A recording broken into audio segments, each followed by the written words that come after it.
Egy pohár titok. Sziasztok! Ez itt az Egy pohár titok. Most egy picikét teljes mértékben rendhagyó a helyszínünk. 3 emberrel beszélgetünk ma, Tóth Luca, Tóth József, azaz Jondi, és Lakatos Attila a mai vendégünk. Autókról, rallisportról és ennek különböző szegmenseiről fogunk beszélgetni. Most egy műhelyben vagyunk, konkrétan Jondiéknak az autóműhelyébe. Próbáltuk egy picikét a helyszínt olyanná alakítani, hogy mi is elférjünk benne. Szeretném, hogyha mindenki elmondana magáról egy kis dolgot. Jondi? Tóth József vagyok, Jondi becenevem. 93 óta művelem ezt a sportot, ez egy rally. Több-kevesebb sikerrel, ugye abban az időben elég kezdetlegesek voltak az autók is, meg a maga az anyagi, ugye ez a sporthoz 3 dolog kell, a legfontosabb pénz, pénz, meg pénz. Többi az ugye jön magától, ha tehetséges valaki. Akkor kezdtük el, és utána fölkerültünk egy rally másodosztályos vonalra, ahol 4 vagy 5 teljes szezont mentünk. Akkor volt egy balesetünk, kazáron leborultunk egy lassítóba, akkor kimaradt egy 6-8, lehet, hogy 10 év is, hogy gyakorlatilag még versenynéző sem voltam sehol, nem hogy a versenyautóba üljek, és utána megfertőzöttem megint. Említetted ezt a balesetet. Most a magas sok hatás miatt hagytad akkor abba, elment tőle a kedv, vagy inkább magad is féltetted? Nem féltettük abban az időben magunkat, ugye fiatalok voltunk, hanem inkább az, hogy az összes energiánk, az összes pénzünk ebben volt, és mikor borultunk a tetőn, nekem legalábbis az jött a fejembe, hogy úristen, most ez mennyi idő lesz, mennyi pénz, és akkor én hoztam egy döntést, hogy akkor ezt abba hagyom egyelőre, vagy akkor nem gondoltam, hogy egyelőre, és akkor próbálok egy normális életet. Egyébként önmagában a rallinak, a versenynek a szeretete honnan indult neked? Hát őskorban elég sokat jártunk a rally versenyt nézni, és itt kint a szőlőkbe kocsikáztunk, és akkor egyszer valaki, most a navigátorom, együtt dolgoztunk, kábeltévések voltunk, akkor alakult a kábeltévé, és 2 bekötés között kimentünk, kocsikáztunk egyet a Zsigulival, egy szíri Zsiguli, és akkor kitaláltuk, hogy gyerünk el egy túraversenyre. Mindig is Zsigulikat építettél? Mindig Zsigulikat, igen. Hát most lesz egy különleges projekt, ami itt van mellettünk, egy Lucosnak fogok csinálni egy Super 1.6-os, 1006-os Suzuki-t. Barnus mióta van meg? Ő itt Barnus? Igen, ő itt Barnus. Ő szerintem 2011 óta, de ugyanilyen kolbászsír színű volt, mikor megláttuk. Hát elsőre olyan furcsa színe volt, de ugye megbarátkozol vele. És ez egy alapverzió volt, de ebbe is azért vannak osztályok. Ez egy ás autó volt, és akkor ahogy haladt a igény, tehát ahogy nekem is ügyesülött a kezem például, vagy kiautóztam azt az autót, akkor így mindig változott, akkor most lett benne egy erősebb motor, ugye komputer injektor, utána szekvenciális váltó, és a legvégén pedig tavaly kapott egy komplett műanyag karosszériát, ami ugye legolcsóbb tuningolás egy ilyen autóval, hogyha a súlyt veszel el. Tehát az kerül a kevesebben, hogyha próbálsz súlyt, tehát a súly-lóerő arányt növeled. Az autót azt mindig is önállóan és magad építetted? Igen, ezt teljesen önállóan magam építettem mindenét. Ugye ezt tudni kell, hogy ez egy kuriózum, mert ez Magyarországon sincs ilyen üvegszálas karosszériás versenyautó, és ebbe egy bekefér szekvenciális váltó van. Ugye azt tudjátok, hogy a húzom, vagy itt a szimulátorban, hogy a húzom, akkor fölfelé vált, a tolom lefelé vált, és akkor én kitaláltam hozzá egy olyan dolgot, hogy én úgy tudok menni, mint a Forma 1-be, hogy lepkeváltónak hívják, hogy a kormányon nekem rajta van a váltó. Csináltam hozzá, van benne egy kis kompresszor, levegő, 10 bar levegőt csinál, és akkor egy pneumatikus munkaenger kapcsolja, jobbal váltok föl, ballal le. Legnagyobb eredmények, amit Barnussal elértetek, az mi? Anyával, a feleségemmel, de mi mentünk Rally 2-be is, elég sokat, azt hiszem 3 szezont. Salgó Rally, ez az. 18-ban abszolút 8-ok lettünk a Salgó Rallyn, de 19-ben megnyertük a Szilveszter Rallyt, anyával ketten, az sokan mondják is szalonversenyén, szerintem ott hátul a Molkút után, ott mikor ráközelítettünk egy lassítóra 172-vel, szerintem nem olyan szalonverseny. Ugye sikerült akkor megnyernünk, és megtetéztük, ezt 22-ben is nyertük meg. Az előzetes beszélgetésnél említetted a Szilveszter Rallyt egy kicsit bővebben is, hogy meghívott VIP vendégek vagytok. Igen. És hogy ezt idén kinek fogod átadni, ezt a lehetőséget, hogy induljon? Hát ez nem a Szilveszter Rally, hanem van egy Lada Racing nevezetű közösség, ahol csak ladák vannak. És akkor ők csinálnak minden évben egy Lada Racing Festet, ahol a kuriózó versenyzőket azért van egy 20-25 kemény mag, aki nem profinak, tehát ismertebbnek, jobbkezűnek, és akkor ők meg vannak hívva, mint sztár vendégek. Közben van 150 másik zsiguli is, és akkor nagy valószínűséggel nem fogok tudni menni rajta, hanem akkor Lutus fog idézőbb úgy, mint sztár vendég ezen a rendezvényen ezzel az autóval közlekedni. Lutus elég hamar megfertőződött, most már te is saját önállóan versenyzel. Van is egy autód? Igen, 2022-ben vettünk apával, és apa vett egy Suzuki Swift Sportot. Ez egy 1.6-os autó, igazából hát teljesen széria. Lenne még mit rajta fejleszteni, de azt hiszem októberben, november körül beleraktunk egy ülést, meg egy kormányt, hogy azért biztonságosabb legyen, meg gátlókat is raktunk bele, és hát úgy már úgy van egy bajnokság, ez a Euroring pályán van. Tavaly megnyertem női kategóriába. Ebbe az évbe is tervezek indulni, és most már elértem azt a szintet, hogy most már középmezőnybe vagyok. Mert ugye amikor kezdtem, akkor még a utolsó között versenytem, de most már középmezőnyben meg látszik most már jobban, egyre jobban a fejlődés. Úgyhogy ezt próbálom minél jobban erőltetni. 2 hete is volt egy verseny, akkor is dobogón láttalak állni. Igen, akkor első lettem kis szerencsével, mert ugye olyan ott a verseny, hogy 4 kört mész, és abból ugye a legjobb 3-at mérik. Ugye az számít bele a végeredménybe, és akkor a legrosszabb az mínuszos. És hát volt még egy cuguk is. Az első pár körben 1 másodperceket, meg ilyen másfeleket adtam neki. Hát az utolsó körben már úgy voltunk apával, hogy akkor eljött velem a vezetésoktatóm is, és hogy akkor elviszem egy kört megmutatni neki, hogy itt is mit tudok. És hát elszámoltuk, mert 5 másodperccel rosszabbat mentem, és így 5 tizeddel tudtam csak megnyerni, de igazából a végeredmény számít. Úgy bizony.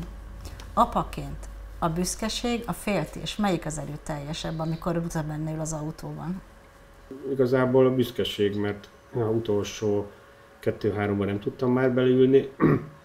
Tehát ez úgy szokott lezajlani, hogy ugye a sisakunkkal megyünk, a Barnusba átva téve a hangosítás, és akkor ő hallja, hogy én mit mondok, hogy én mit dumálok, hogy itt kint megyünk, innen fordulunk, azt csináljuk, gyorsan mész. Ugye a Doen.hu csinált egy belső kamerásat rólunk, egy ilyen 360-os kamerával, és akkor csak azt hallani, hogy lassabban, és akkor egy ilyen címmel tette ki a Duen, hogy lassabban. És akkor mondom, hogy én nem azért mondom neki, hogy félek, vagy valami, csak ugye nem mindegy, hogy mennyivel esel be a kanyarba. Az a lényeg, hogy mennyivel jössz ki belőle. Ha nagyon beesel, leesünk a következő ívről, nem lesz jó, azért mondom neki. És akkor legelőször, mikor mondta, hogy ő szeretne egyedül menni, fölmentem a lelátóra, hát mondom, De ha benne ülsz, akkor se tudsz már mit segíteni, egy kéziféked van. Tehát már látod, hogy jó a féktáva, jó a féktáv, tudja, hogy mi az, hogy lassítunk, megállunk, hol fékezünk, honnan. Már most nagyon keményen megy. Tehát, hogy kívülről megnézni, tehát jó. Tehát azt jó látni, hogy látja, hogy honnan kell fordulni, hova fordul, mit ront el egy kicsit. És ezt a utolsó 2-3 ezt ő dolgozta föl, mert ilyenkor van 2 edzőkör, azon végigmegy a pályán, ő kitalálja magának, hogy fog fordulni, hogy fog menni, és teljesen egyedül. És azóta van ez a fejlődés, amióta nem tudok menni. Említetted, hogy a vezetésoktatód elment erre a versenyre.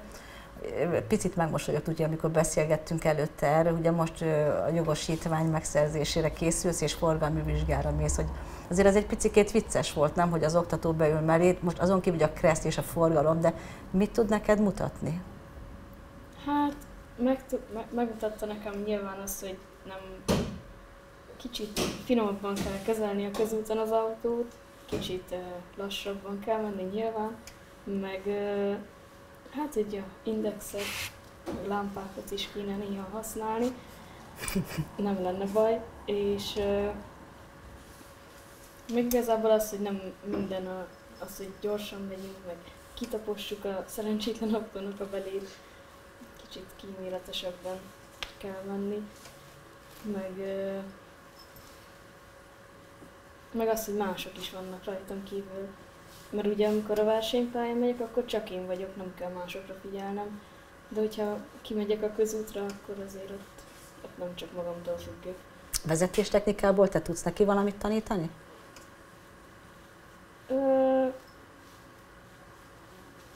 Őszintén? Tudnál neki mit mutatni? Hát lehet. Tehát az volt, amikor megtudta, hogy egy ducost fogja tanítani, meg hogy mi az előélete, akkor mondta, hogy akkor ő megtanítja vezetni, Lucas meg megtanítja kézifékes, meg ilyen fordulókat fordulni. De amikor ő kiszálltott a kocsiból, akkor mondta, hogy ő gondolta, hogy gyorsan megy, de ezt nem, hogy ennyire. Tehát azért meglepődött. De mondom, egy azért elég kemény mező szokott Eurolingen lenni, és most már középmezőny elejében van. Középmezőny elejében, és most már motorerő bajunk lesz. Az új autó, ami épül, abban már erősebb motor fog kerülni, ugye? Mint a jelenlegiben? Igen, abban azt szervezzük apával, hogy egy Hayabusa motorkerékpármotor lesz, és akkor egy Mazda MX-5-nek a váltóját tervezzük beletenni, hogy legyen benne hátramenet, mert ugye a motorban nem tudsz tolatni, azt ugye hátra kell tolni, és akkor, hogy tudjak majd a Suzuki-val tolatni, akkor a Mazdának a váltójával benne lesz a lökverc, meg akkor tudjuk állítani, hogy hosszú átétel legyen benne, vagy rövid. És akkor ez úgy megkönnyíti, hogy ugye a pálya függvényéből is, hogy milyenre kell állítani. Meg azért ez már egy kicsit komolyabb lesz. Az autóépítésénél Lucának a személyes igényei milyen szinten lesznek belevonva? Hát ugye hozzá lesz méretezve minden, az üléspozíció, ilyesmi, de például egy egyedi pedálgépet csináltam neki, amivel ugye benne van gravírozva a neve, hogy nehogy félre valaki, aki be akar ülni, megtévedjen, hogy ez nem az ő kocsinya, az a Lucáé. De egy olyat akarunk csinálni, hogy elmegyünk vele, akkor mondjuk egy kocsit viszünk, és akkor már nekem is élvezetes legyen vele menni. Tehát akkor nem 2 autót, mert most az kényelmetlen volt, hogy egyszerre 2 autót vittünk, mert például a Brezován volt egy oszak, ahol a Super TV2 csinált egy ugyanilyen riportot velünk, ugye? Úgyhogy tehát egy olyat akarunk, csak ugye most itt áll a projekt, ugye, de majd lesz folytatva. De ez így most egy belépő szinten, ez ami most van, ez teljesen jó. Tehát egy igazi kis stabil, gyakorlatilag semmit nem kell vele csinálni, de ha határozottan megy vele. Ha már érdekes autók, itt van velünk Attila, ő is építette régebben, most már vizuális világnak épít dolgokat. Elmeséled nekünk, hogy te hogy kapcsolódsz bele ebbe az autóépítésbe? Hát hasonlóképpen, hogy de igazából gyermekkoromban kezdődött szerintem a fertőzés, még a nagyapámnak, a Trabantjának a kipufogó gázával, amit imádtam. Aztán édesapám is, mikor jött hazafele a munkából, aztán kiszaladtam elé, és hát nekünk is ladánk volt, és akkor a gyere Vicsi. És akkor hátrébb tolta az ülést, beálltam elé a padlólemezre, aztán én vezettem hazáig az autót. Úgyhogy ott kezdtem a vezetést. Aztán, hát ahogy telt az idő, elértük az 1998-at, amikor is elkezdett összefűződni ez a szimulátorvilág, meg a versenyzői világ, mert hogy a PlayStation megjelenésével kijött a Gran Turismo széria első része, ami nekem az abban a pillanatban annyira megtetszett, hogy nekem egyből meg kellett, hogy kellett egy PlayStation, és hát elkezdődött a vizuális autózás, aztán nem sokkal később, egy-két évvel később jött az ötlet, hogy kellene egy versenyautó, amiben tényleg bele tudunk ülni, és akkor hajrá! És akkor a Pozsonyi Lajos barátommal, meg neki a édesapjával nagyon sokat segített nekünk, elkezdtünk építeni egy semmiből egy autót. Vagy hát nevezzük autónak, de... Ez volt a Szöcske? Ez volt a Szöcske nevezetű autó, amit Warburg alkatrészekből, vagy jellemzően Warburg motorból köré alkottunk inkább egy autót. Vasabból, fémdarabok, zárchelvények, csövek. Kezdődött úgy, hogy amit találtunk, és hát az volt az elsődleges terv, hogy hátulra kerüljön a motor, mert hogy egy sima Warburg az első kerékhajtású, de mi nem azt akartuk, hanem hogy seregjen a hátulja. Ezért teljesen úgy kellett megépíteni, hogy váltóstól, mindenestől, mindent hátra tolni.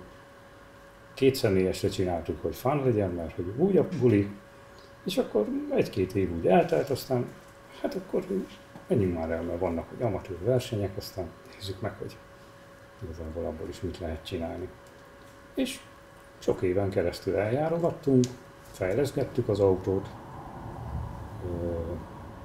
lóerőt növeltünk, futóművet fejlesztettünk, mindenféle dolgok voltak, aztán hát még emlékszek, mikor a versenyben, amikor megvettük a legelső Michelin Slick gumit, és akkor hát ugye az utcai gumik után, mikor felkerült az autóra, és hát akkor próbáljunk egy kanyart, és akkor így bevettük a kanyart, és hát úristen, hát itt simán elfordul, és akkor még több gázzal próbáljuk meg, és akkor megint elfordult, és akkor ez a elképzelhetetlen sebességgel kellett bevenni a kanyart, mert el kellett hitetni magunkkal, hogy az autó az el fogott fordulni.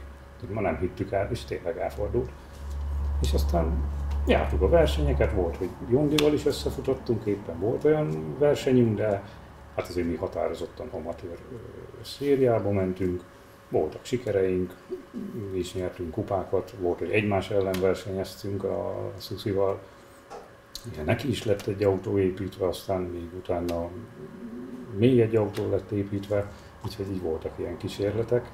Hát aztán hozta úgy az élet, hogy nekünk is lett egy szünet, vagy hát felhagytunk a versenyzéssel, de mindeközben párhuzamosan a szimulátorvilág az természetesen folytatódott, kijöttek az újabb PlayStation-ok, kijöttek az újabb Gran Turismo szériák, és belemerültem egészen annyira, hogy egy egész honlapot is elkezdtünk üzemeltetni ilyen országos szinten, a GTR Hungary-t, és ott voltunk adminisztrátorok, versenyeket szerveztünk, minden, ami ehhez kellett, összefogtunk egy kis magyar közösséget. És mindezt munka mellett tettétek? Mindezt munka mellett. Tehát ez hobbi szintű volt? Ez abszolút hobbi volt, tehát nekünk ebből nem volt szponzor, nem volt támogatás, mindent a saját pénzből kellett megcsinálni, alkatrészeket, tankolást, fejlesztéseket, mindent. Lajos, nektek azért segítség volt, hogy autószerelő, jól tudom. Igen, azt hiszem mezőgazdasági gépszerelő a szakmája, és nagyon-nagyon sok ötlete volt, segítsége volt. Hát mondhatom, hogy akkor mi még suhancok voltunk, éppen csak elvégeztük az autóvillamossági szakot az iskolával, a Szuszival, és hát igen, nagyon amatőrök voltunk ebbe a részbe. de tudtuk, hogy mit akarunk. Az Agyvagát volt a tesztpálya. Az Agyvagát a tesztpálya, vagy fel tudtunk menni, kimentünk a határba. És hát ugye kicsi a világ, hát éppen ugye ez a szomszédságotokban történt. Igen, ezeket az élményeket megéltük. Igen. Hangpróbákat, mi egyebeket. Igen, is, hogy láthattátok. De sokan szerették, jöttek is velünk, érdeklődtek, próbáljuk már ki, vigyünk el egy körre, fú, akkora jó. Tehát azért élvezet is volt. Ugye ez egy teljesen nyitott autó, ha úgy nézzük, egy csővázas szerkezet volt, nem volt szélvédő, semmi nem volt, szinte csak a bukós isak, ha úgy volt kedvünk, akkor még azt se vettünk föl, mert lobogott a hajunk. Ezt most meg se hallottuk. Na ugye, de amúgy tényleg így volt, és akkor szágódás.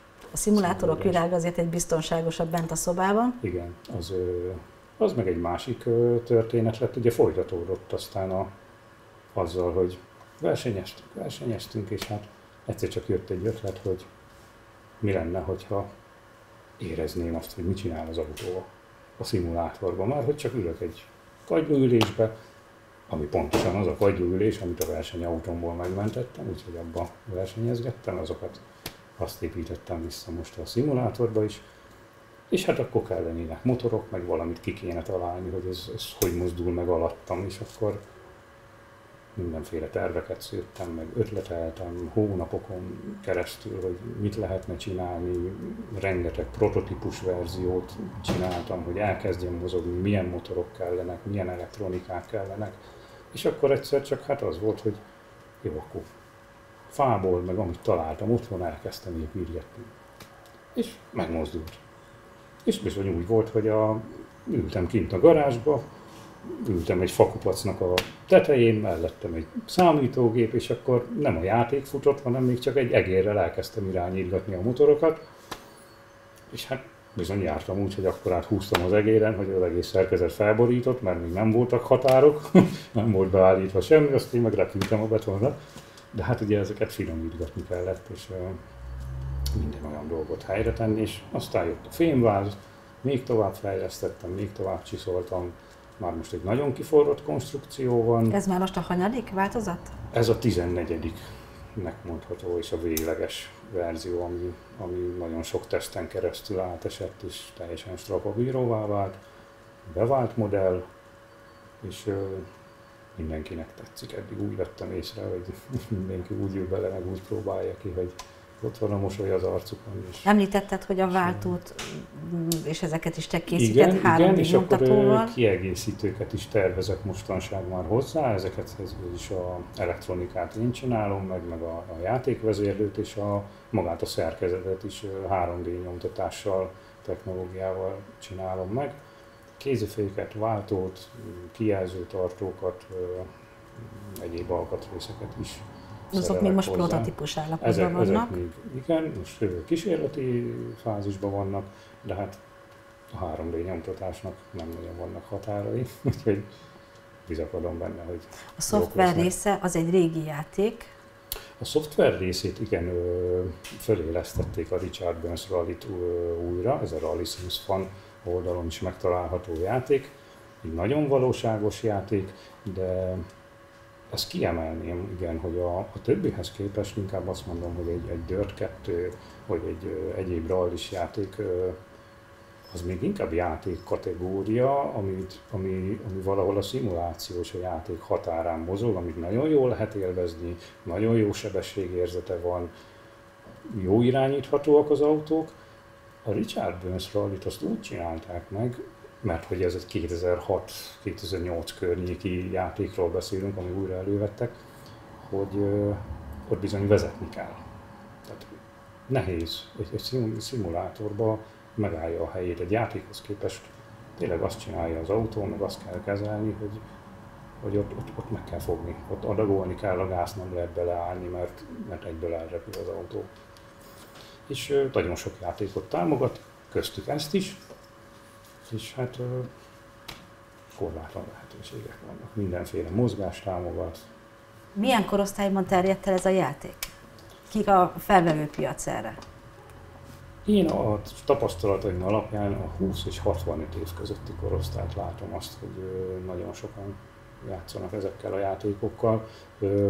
fiatalabb korosztály is lehet, ott még ugye persze közbeszól anyuka, apuka, pénzkérdése, nagyon drága dolgokról beszélünk, akár ha csak arról, hogy egy számítógépet kell megvásárolni, ami már több százezer forint, sőt akár egy videokártya is tud több százezer forint lenni, attól függ, mik az igények. Ehhez külön meg kell venni egy kormányt, ami megint csak több százezer forintos tétel, és akkor itt jön szóba a szimulátor, hogy több millió forintos tételről beszélünk, hogyha valaki bemegy a boltba és ezt meg akarja vásárolni, és ez is egy másik kiinduló alap volt, hogy úgy meg tudjam csinálni, hogy működjön ez a dolog, és töredéke árból. Kihívás is volt, és anyagi megfontoltság Kihívás is. volt, anyagi megfontoltság is, hogy egy saját magamnak kezdtem el ezt igazából megcsinálni. És mennyivel jobban értékeled, mint hogyha megvásároltad volna. Így van, ez így van.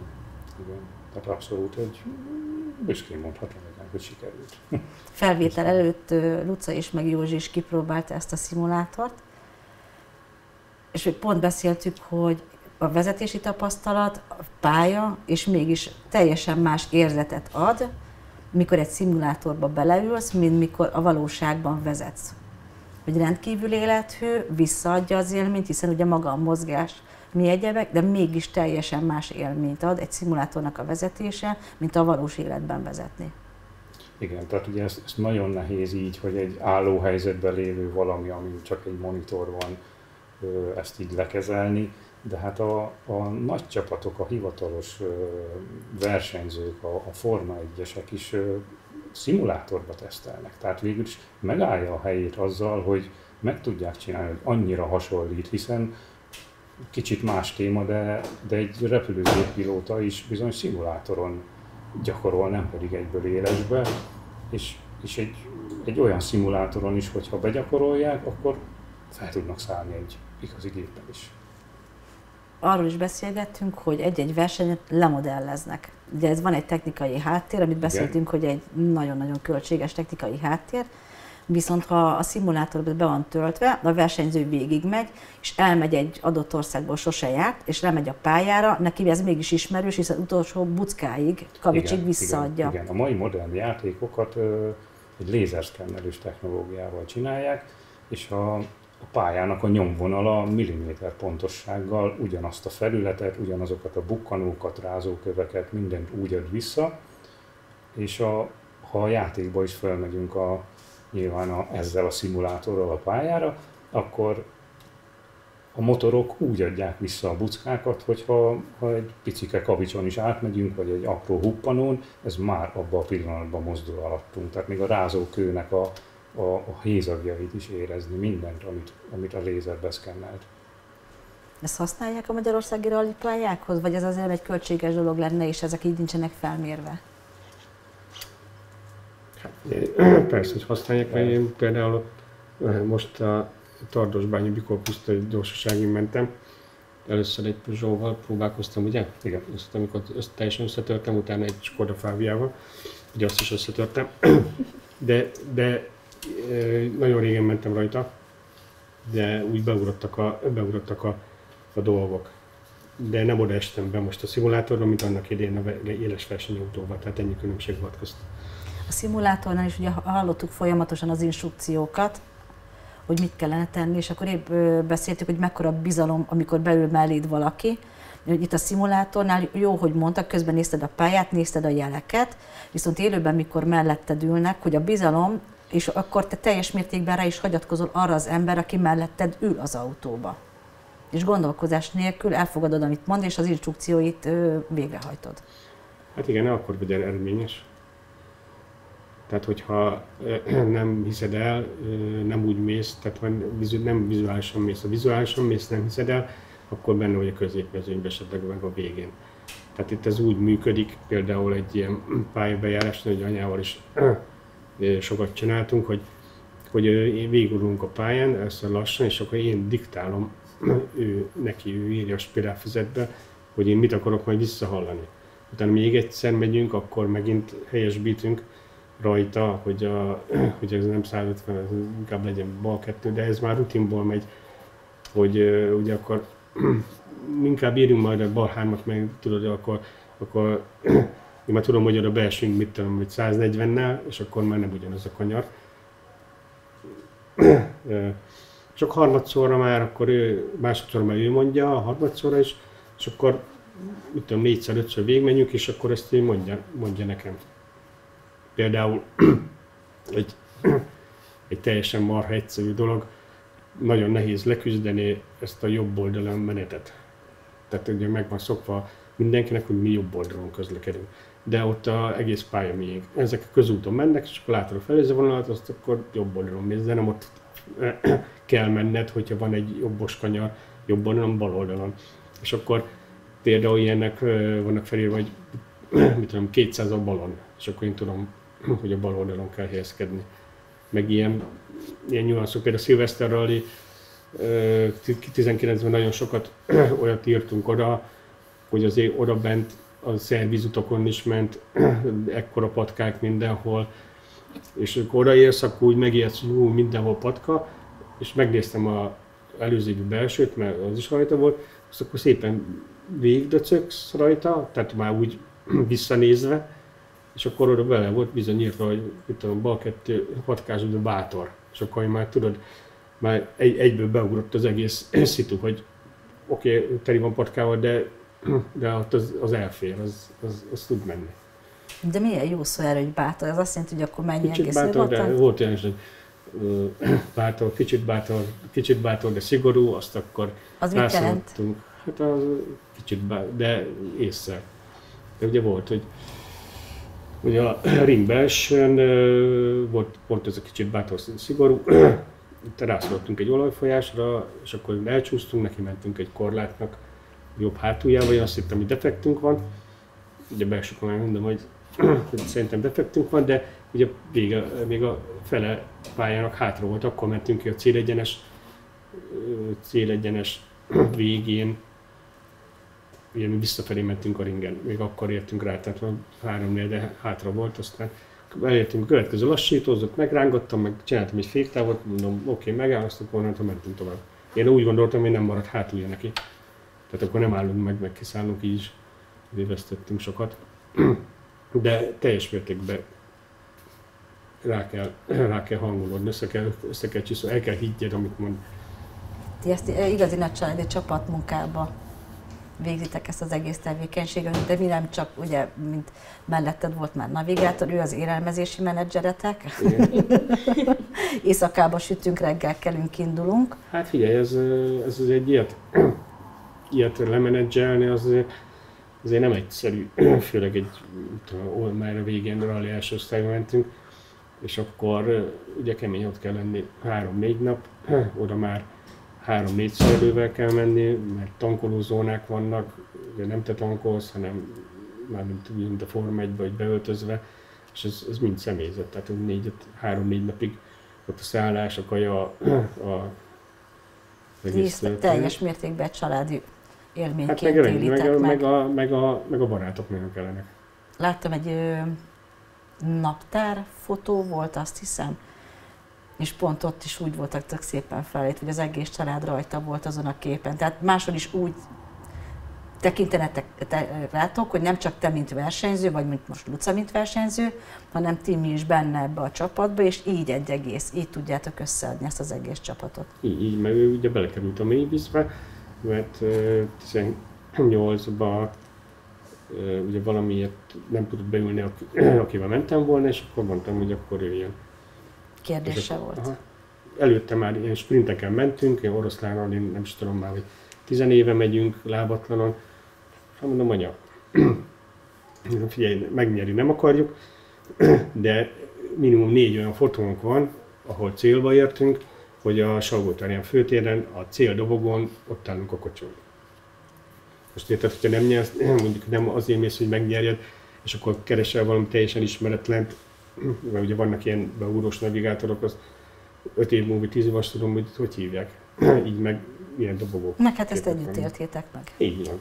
Meg egy csomó olyan verseny volt, amit anya nélkül nem is bírtunk volna megcsinálni, mert este csinálta nekünk a sütit, reggel keltett minket hajnalba, utána meg ugyanúgy reggel csinálta nekünk a szendvicset, meg úgy egész nap tartotta bennünk a lelket, tehát hogy Hát igen, mert ő neki van egy gerincsérve, és akkor már nem bírt ezt egész nap. Most megy mondjuk egy ilyen salgorról, ezt úgy képzeljétek el, hogy reggel 7 órakor elrajtolunk, azt este 7-kor, vagy 8-kor, mikor vége van, akkor van vége. Tehát, hogy beesünk a szervizbe, esetleg egy fél órás szerviz, ugye elmész a WC-re, ugye ahhoz kellene a fiúk, akkor átnézek a kocsit, hogy mit tettem tönkre rajta, megjavítják. És akkor utána mentem már másokkal, de neki a Szilveszter rally. És a legutolsó időszakban már ugye nem mentünk csak egy-egy ilyen futamon, inkább 2023-ban rá, meg előtte is nagyon sokat mentem szlalom versenyen. És 2023-ban képzeljétek, a 2 bajnokságban mentem, Debrecen környékén, a kelet-szlalom, vagy a keleti régióban, 2 darab bajnokságban, és a Lada Racing kupát azt megnyertem abszolútba, a másikon pedig abszolút második lettem. De ez, tehát egy ilyen rally autóval, például egy Ocean parkoló megrendezett szlalom versenyen mondjuk abszolút egy lettem, vagy mikor a tavaly előtt év végén, ugye Ducosékkal elmentünk reggel Brezavár egy szlalom versenyen, ott azt megcsináltuk, ott abszolút harmadikok lettünk, ugye a 100 autóból, és akkor onnan 3 órakor összepakoltunk, azt elmentünk Nyíregyházára egy éjszakai szlalom versenyre, ahol köd volt, minden volt, 150 autóból, ugye mi lettünk abszolút egy, tehát mi nyertünk. Tehát már 23-as éven már erről szólt, lett 5 bajnoki címem, 23-ban 2 második, abból egy abszolút bajnoki. Ez egy jó év volt. Jó. 24-ben ugye én döntésem volt, hogy akkor nem indultam egybe se, 1-2-re. Elmentem, hogy a Debrecen Drive ilyesmi, de ott is csak ilyen látványjelleggel. Ugye azt én kitaláltam, hogy majd most volt, mikor nem is tudom hány hétvégét voltam, mert anya már nem ismerte számolni. Ugye rengeteget. De ennek az egésznek, meg a szimulátorban is az a lényege, hogy benne ülsz és mész, tök mindegy, mármint teljesen mindegy, hogy kis versenyen mész, vagy nagy versenyen, de ha már megyek vele, akkor 1 kilométer után már minden benned van. Tehát, hogyha már nem úgy mozdul át, hogy akkor tudom, hogy valami nem oké. Valami nem oké. Tehát, mint a 2 kezed, 2 lábad lenne, és akkor... Szimulátorversenyek is ennyire komolyan vannak véve? Amúgy igen. Igen, határozottan, akár országos szinten is rendeznek weblapon meghirdetett bajnokságokat, de el lehet menni akár egész világszínvonalú szintre is, ahol most történetesen megint a Gran Turismo-t tudnám idézni, ahol a mozifilmet is ugye ebből forgatták ugye a tavalyi évben, hogy a szimulátorpilótákból keresik a legjobbakat, és abból képzik a igazi versenyautósofőröket. Úgyhogy igen, ez egy komoly. Még ennyit szeretnék ebben belemondani, hogy a Mihály Norbi szimulátorbajnok volt. Szintén. Ugye mindenki ismeri a Mihály Norbit, és akkor most 2-szeres világbajnok VTC-ben. Pedig pont gondoltam volna, hogy van egy friss erő versenyző, kiöregszik, és akkor utána a szimulátorokat tesztel. De akkor ez pont fordítva. Hogy a kisgyerek otthon ül a szimulátor előtt, úgymond kiképzi magát, Akár, felfigyelnek rá, és akkor Igen. őt emelik át az élőversenybe. Igen. És biztos, hogy van nevelő hatása, mert itt a Rally VB-n is ezek a fiatalok, tehát felfoghatatlan, hogy közlekednek. Tehát, hogyha már menti egy ilyen autó, ez is már egy gyilkos, már idézőjelben egy fegyver, de azok, tehát tudod, hogy mész, hogy például lemegyünk egy Zagzolna Ceredet, és akkor egy Skodával adnak nekünk 1 percet, amikor itt is úgy megyünk, mint az állat, érted? Hogy tehát olyan gyorsan történnek az események, hogy hihetetlen is. És a szimulátorosak, mikor belülnek egy ilyen kocsiba, nulla veszélyérzettel szembesülnek, mert hogyha egy szimulátorba elrontasz valamit, ott nem történik semmi, igazából nyomsz egy restartot, hát itt is nyomsz egyet, igazából, de itt, már ezek már kicsit nem tudnak. Ennek azért következménye. Kicsit nincs valami jó, nagyon ritka, amikor csak így belesúzok az árakba, itt hogyha történik valami, akkor itt van. Itt Törik minden. Igen, a kocsik általában ugye jó megvédenek, de mi is úgy megyünk, én egyetlen egy versenyre, vagy a kis versenyre se ülök búj a kocsiba, ugyanolyan Hansba megyünk, mint a Forma 1-be, ugye ez nyakmelegítőbe, én föl a sisak Hans, bekötöm magam, mert ugye 50-nel is ugyanakkor ugyanúgy kitörik a nyakat, nekem is a fánk, mert a lassulás ellen nem tudsz mit csinálni. De ő is, ahol beül, sisak Hans, ez az alap. Tehát nincs. Ugye be se vihetni valahova egyből mi történik. A fejedet ugye nem tudod már most, hogy a nyakmelegítő nem engedi, hogy kitörjön. Fejvédősülésbe megyünk, tehát csak, hát ugye a kezed meg a lábad sínyli meg ilyenkor, mikor pöröksz már, akkor Azon nincsen extra védelem. Ott kalimpálsz. Hát, hogyha rutinos vagy, akkor szorítod a kormányon, rá taposod a pedált. De a navigátor meg akkor így összehúzza magát. De úgy fizikálisan nagyon-nagyon kell esni, hogy valami baj legyen. A lassulás, tehát a telibe találsz egy fát szemből, 70-80-90-nel még azt mondom, hogy meglátszik rajtad minden, de az még túlélhető, de szerintem fölötte már a belső szervéd nem bírják azt a hirtelen. Tehát, hogy érintőt veszel, meg ide, meg pöröksz, nagyon sok lendület, meg energia elvesződik, de amikor azt nagyon kerülni kell a szemből nekem, nem fának, azt nullára megállok, nincs. És ezt mentálisan utána újra kell építeni, tehát hogy be kell vállalni a következő kanyart, hogy ilyen bukás után, amikor elmész a következő versenyre, akkor ugyanazzal a bizalommal és ugyanazokkal a feltételekkel kell elindulni, mert hogyha félsz, hogy úristen mi van, ha megint bukok, akkor ne is ülj be az autóba. Akkor ne is ülj be az autóba. Tehát el kell felejteni, és talán még jobban nyomni, vagy nem is tudom, szóval igen. Na, a szimulátor ebből a szempontból biztonságos. Ez egy abszolút biztonságos pont, igen. De ugye mostanában csinálják ezeket a kis MRC futamokat keleten, egy nagyon jó, mert most azért jó nagy válságban van ez az autósport, ez a rally sport. Nem akarok belemenni, de majd gyakorlatilag kitiltják a nézőket az összes pályáról, mindenféle indokkal. És ott kitaláltak egy ilyen egypályás dolgot, és mi voltunk tavaly meghívottak egy Józsabányai ilyen rendezvényen, ott indul 100 autó, és akkor mi voltunk az első autó, a záróautó mögött Lucossal. Tehát ő akkor debütált, ő navigált végig, és akkor ugye mindig egy helyen mindig eltévesztett, és akkor ugye azt mondja, hogy jobb, hogy is volt, jobb három kienged, és akkor utána ezt lassító, ezt mindig odaértünk, mondom, figyelj már, valahol ne beutott ide elé egy balhat, mondom, hogy nem csináljuk. Hirtelen ott lett. Attila, hoztál magaddal egy szimulátor, ide már be lett építve délután, illetve beépítetted délután. Ezt most átmegyünk erre a helyszínre, és akkor ezt most ki fogja kipróbálni? Luca? Jondi? Kivállalja be? Jó, akkor Lucussal akkor kipróbáljuk, hogy akkor be is mutassuk azt, amit erről eddig beszéltünk. Ja.